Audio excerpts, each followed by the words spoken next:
Phoenix at saka Northport, no? So, finally, Northport, nanalo yung Phoenix, no? Unang panalo ng Phoenix at unang talo ng Northport. Well, simple lang yun. Donovan Smith.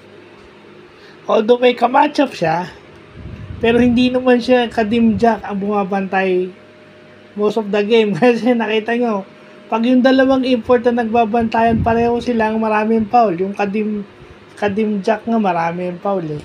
5 ata ang foul ni Kadim Jack. At 5 rin ata o 4 ang foul nito ni Donovan Smith. So definitely, pag local lang babantay kay Donovan Smith, sa isang quarter, 20 points ang nai-score niya.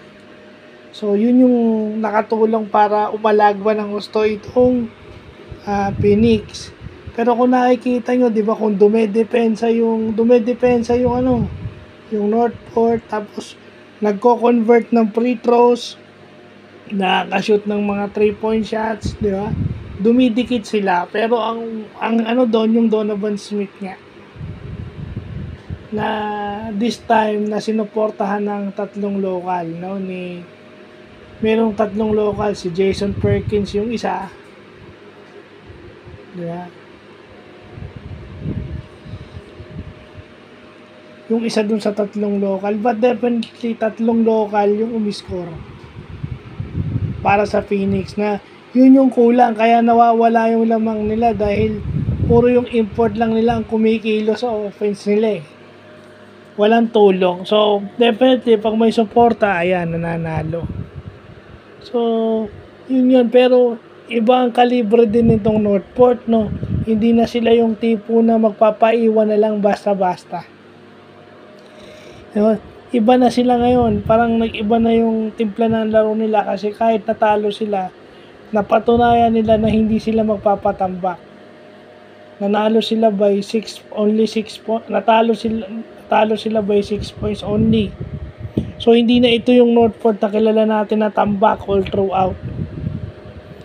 O tambak ng second half. Usually, ganyan yan eh. Pag matatalo talaga sila, they lost big. Kasi nga, nandyan na si Kadim Jack.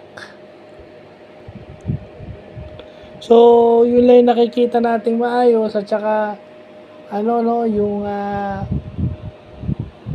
mas lumalim itong lineup ng Northport ngayon. Nawala lang yung kanilang naubusan lang sila ng oras. But sana, kasi nga ang nakikita natin dito, minsan ang talo pag nasimulan ng isa ng sunod-sunod. So sana makabawi na lang sila ulit. Dahil itong medyo late nang nakashoot itong si Arvin Tolentino eh. Hindi rin naging maganda yung start ni Arvin Tolentino dahil obvious na dedepensahan to.